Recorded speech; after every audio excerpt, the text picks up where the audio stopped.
Cédric Jubilard a fait appel de son verdict. Il devrait être rejugé à Toulouse le 21 septembre prochain. Ses aveux et la découverte d'ossements dans le Tarn pourraient, selon son avocat, retarder de quelques mois la tenue du procès. Au regard de tous les actes qu'il y a à accomplir, des démarches qu'il y a à faire, des auditions de Cédric Jubilard, il n'est pas du tout envisageable de maintenir ce procès en septembre. Ce serait déraisonnable et ça serait contraire d'ailleurs à la tenue d'un procès équitable.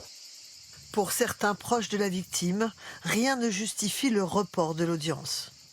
Aujourd'hui, nous avons le corps, nous avons la scène de crime telle qu'elle va être décrite par Cédric Jubilard dans son interrogatoire devant la présidente de la cour d'assises.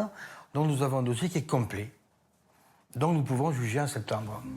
Différé ou non, le procès en appel de Cédric Jubilard se tiendra. Et cette fois avec un accusé qui reconnaît sa responsabilité dans la mort de son épouse. Mais sa version d'une dispute et d'une mort accidentelle convaincra-t-elle la cour d'appel ? Selon cette avocate spécialisée dans les féminicides, il s'agit avant tout d'une stratégie pour amadouer les jurés. Qu'est-ce que finalement une expertise des ossements vont nous dire de la cause de la mort de Delphine? Le résultat, on le sait, est extrêmement aléatoire. Puisqu'on ne connaît pas les causes de la mort, puisqu'on ne connaît pas les conditions de la mort, je vais une nouvelle fois, moi, Cédric Jubilard, imposer mon discours. En première instance, Cédric Jubilard a été condamné à 30 ans de réclusion. Si la version d'une mort accidentelle est retenue, la peine maximale n'excédera pas 20 ans.